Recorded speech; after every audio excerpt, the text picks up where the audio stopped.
Senator, you put my family's lives at risk? I reject that allegation. I reject that allegation. I did everything I could to try to help them. No, they went to the airport and they came.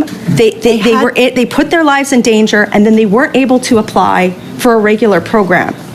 Do you know how much heartbreak that? Again, you just said earlier that you would do this all over again. Knowing what you know now, knowing that there's 150 people languishing in Albania because you took it upon yourself to issue these letters, would you do it again? This Guy's Garage. Like and subscribe.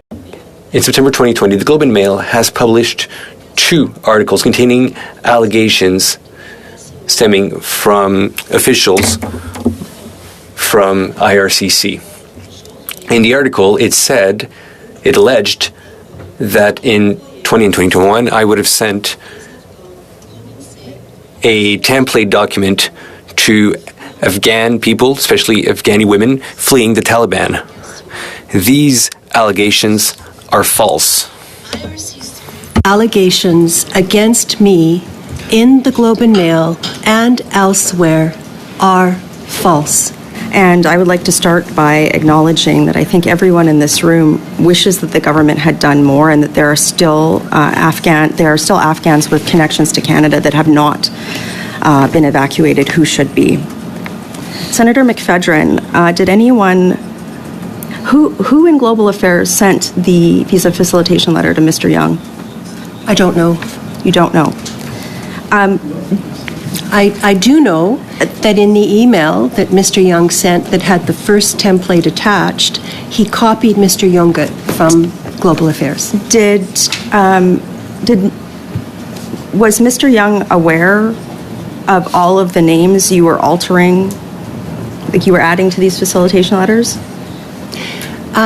I can't answer that. He could answer that, but I understand you've decided not to invite him. What happened? Did you tell him which names you were filling in on the facilitation letters? It was a rolling list, and so we had numerous emails, copies of which I'm happy to provide. Did he know those were? We added names, we gave the names, and we also tried to make corrections as the situation changed. There was a rolling list. Okay, but did he know you were adding names to facilitation letters and then send them out? Okay. Yes. Did Minister Sajan, was he aware that you were sending out these facilitation letters? Yes. He was. Do you have correspondence to that effect? I do, in that he was copied on the correspondence back and forth about what we were doing. So he explicitly knew that you were filling in names on visa facilitation letters? I can't speak to what Mr. Sajan knew in his mind, but I can tell you that he was copied on the communications. Can you table that with the committee? Yes, I can. Thank you. Were you at any point ever told to stop issuing these facilitation letters by anyone in any government department? Never. Not once. Did you ever ask anyone in Global Affairs if you had express authorization or to write names on these visa facilitation letters? I did not, because the nature of our communication made it clear what we were doing. Okay. How? Because we were talking about, in one communication, I'll give you as an example, where my colleague Laura Robinson said, is someone within government going to add these names? If not, we'll go ahead and do that. And nobody answered, so we went ahead and did that. And we made it very clear, the communications show that this was an ongoing process until the airport was bombed. Did you give the altered visa facilitation letter to any other third party to distribute? What do you mean by altered? So the original facilitation letter that came in had Canadian citizens only written on it, right? Then Ms. Robinson wrote to Mr. Young and said, this doesn't work, at your request. And then a template came back that was altered. Is that correct? That's correct. Did Mr. Young alter that template? I don't know. I just know that he sent it. Okay. Okay, so you don't know that Mr. Young or anyone at Global Affairs altered the template. Well, did you send the altered? He sent it. Did you or any of your staff or Ms. Robinson send the altered template to any other third party for the purpose of distributing it? Yes, we were working with a network of trusted advocates. It was altered in that Canadian citizens was removed. Nothing else was changed. Did you have permission from Global Affairs to send the altered facilitation letter to any third party for the use of distribution? Did you have express permission to do that? I'm happy to table the email communications. We made a request because women were getting turned away. Thank you. Thank you. I would love to see that communication. So as many parliamentarians, I also had dire cases in my office pleading for evacuation. On August 27th, my office was corresponding with the government to get one of my constituents' mother, a member of the Hazara ethnic group, and a doctor who was educating women how to resist virginity checkups out of the country. I was not offered visa facilitation letters, but you were. Why do you think that is? I don't know, other than to say that I had been part of an email group that had started around the 20th of August, and George Young was part of that communication. It was initiated by the then Minister Monsef. In an email included in your affidavit on September 21st, 2021 at 1:03 p.m., you wrote to Mike Jones, Chief of Staff to Immigration and now Public Safety Minister Marco Mendicino, and said, "While we were certainly prepared to work as closely as possible in the event of a Conservative government, I think I can honestly say that we are more hopeful to say the same PM this morning and Minister Mendicino and the team still at the helm of IRCC.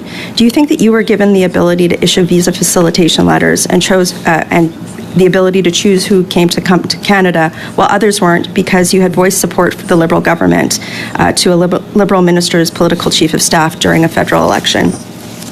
No, I don't think that was the case. Then why do you think you were given authorization or claimed to be given authorization and no one else was? I think because of this communication that was happening in this small group that included copying the ministers regularly. Would you say that your political access to the Liberal government allowed you to select people to come to Canada and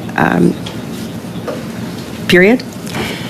No, I would say that my decades of work as a human rights activist that led to Afghan women leaders asking me to help. So I've done a decade of work in casework as well, and many of my other colleagues around the table.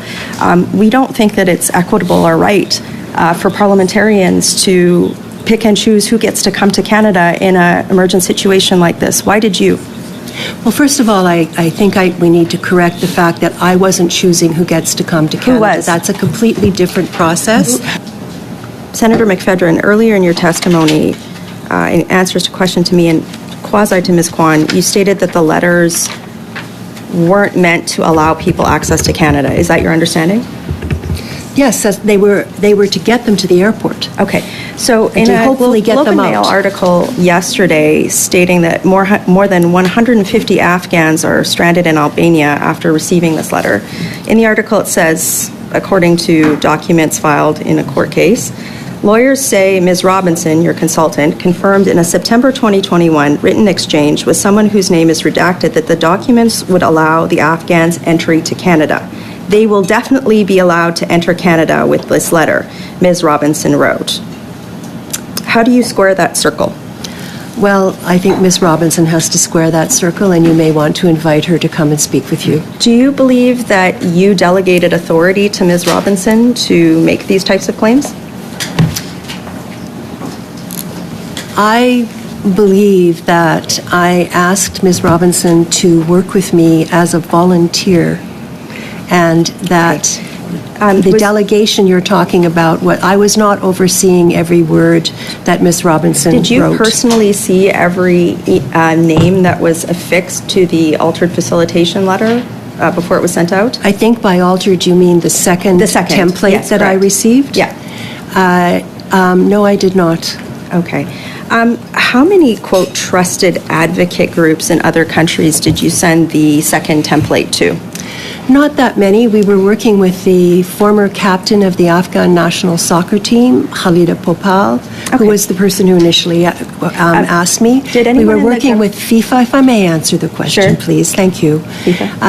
We were working with the chief human rights officer for FIFA. Okay. We were also working with a former Olympian, Canadian Olympian, who is now a lawyer in Australia. and we were working with a network in the United States. Okay.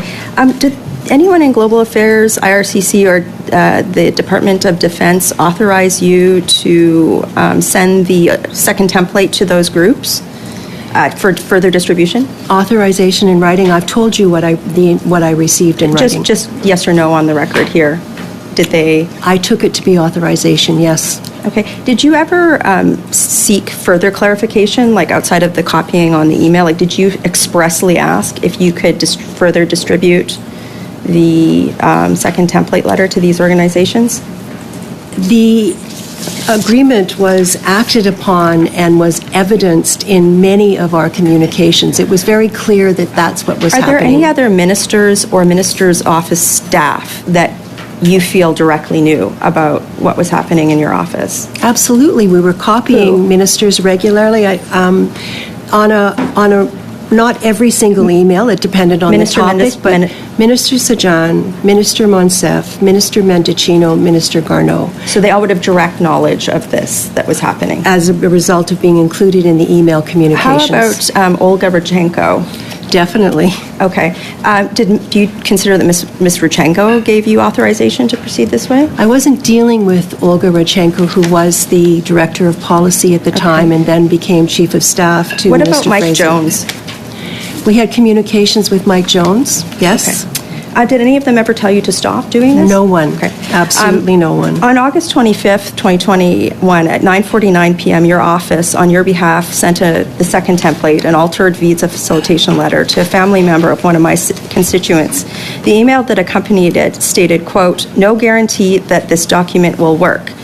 It also told my constituent's family to, quote, "Please do not discuss." Why were these instructions included in the email that you sent? I'm glad you've raised that. I understand that your constituent has found safety and will be either going or has gone already. After, just on the record though, after coming to danger thinking that they had a passage to Canada, and after giving my office the runaround for a year thinking that this was an official government document, which also put them out of contention for the government's official programs, and also put them in a crush of humanity going to the airport thinking that they had a plane ticket to Canada.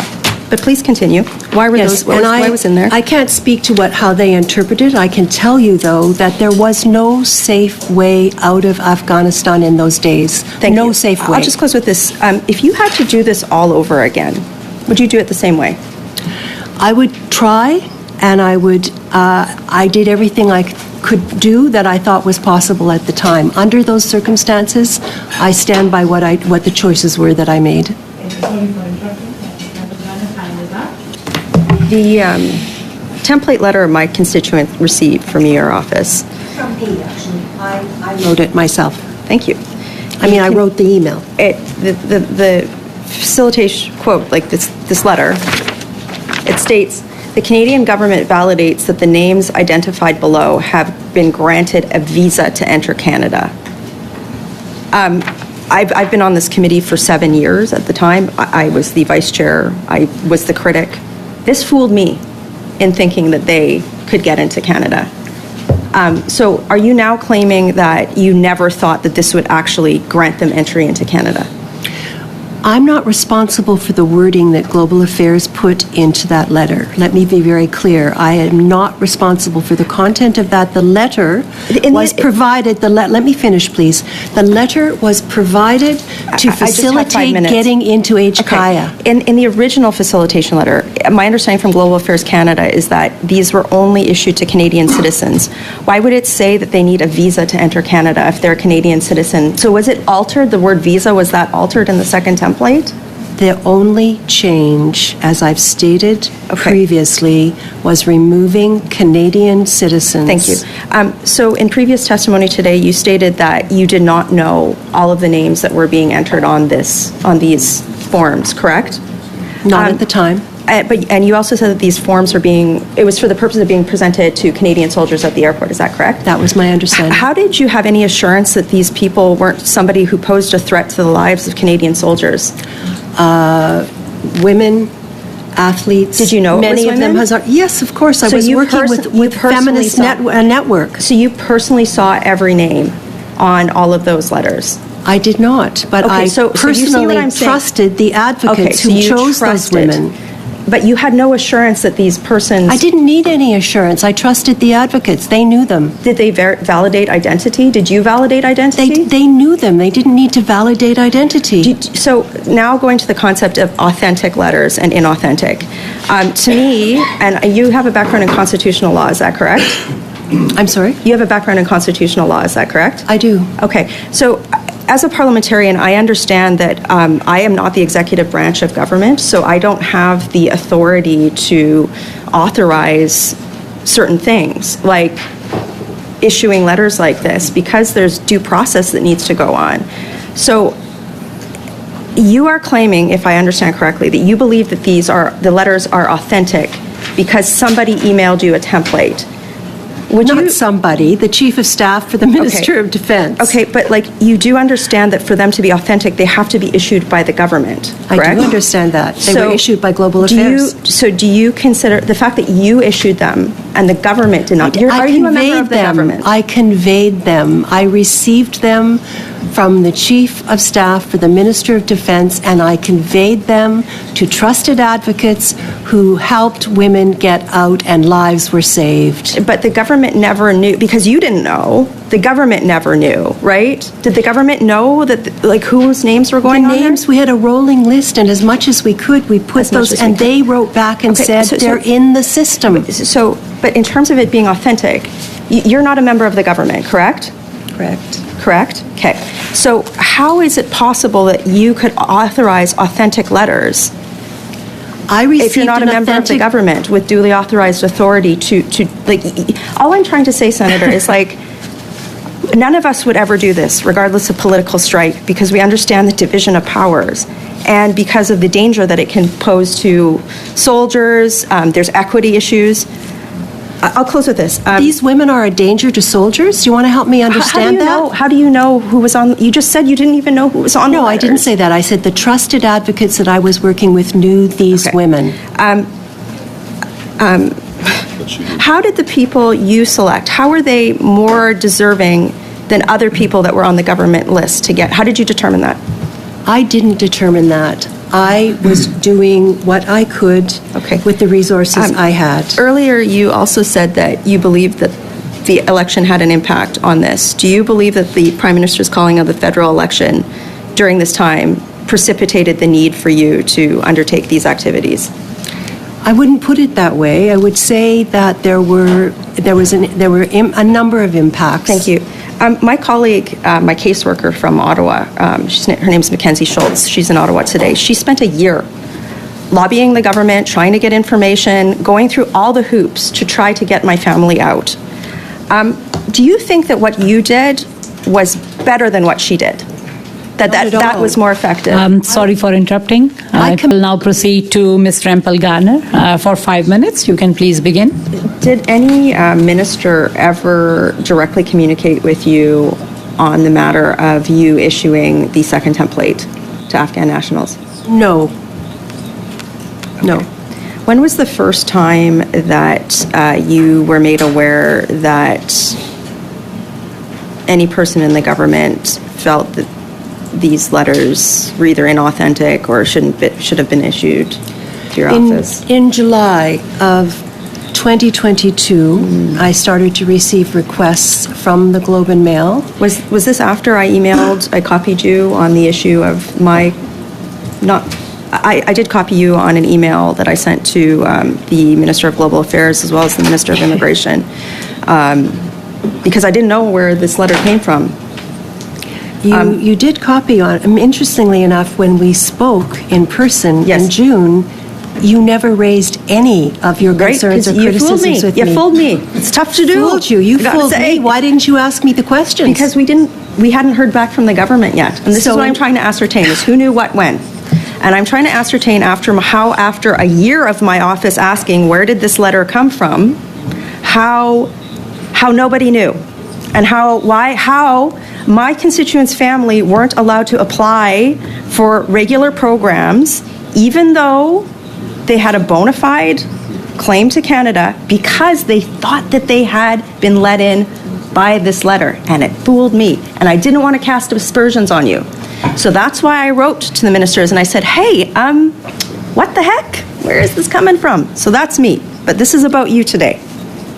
So I want to know, you said earlier that Minister Sajan knew, Minister Mendocino knew, you said Minister Garneau knew.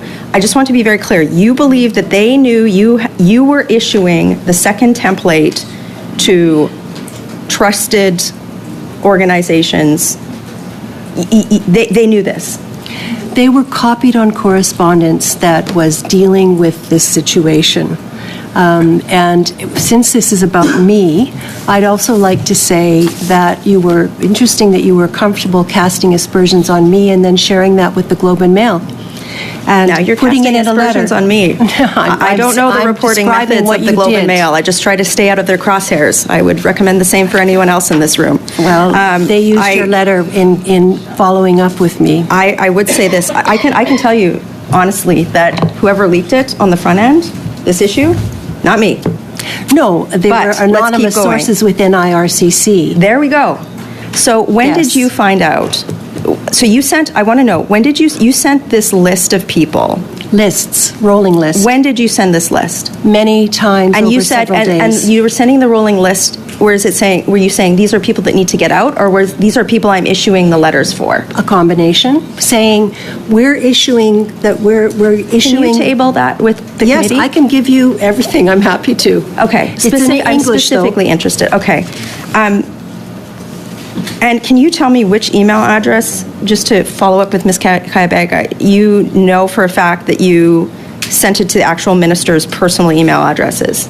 They're P9s. Okay. Did you receive any responses from the minister's P9s with regard to the facilitation letter? Can you table that?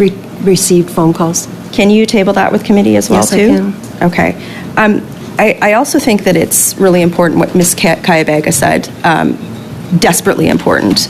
Regardless of what you may think, I think that it is important for anyone listening to this committee to understand that parliamentarians in the Senate or in the House of Commons do not have authorization to grant access to Canada. Because I think and I did not do that. Okay. I did not do that. I'm not clear at this point, Senator, what you thought you did. I have a letter here saying visa facilitation letter.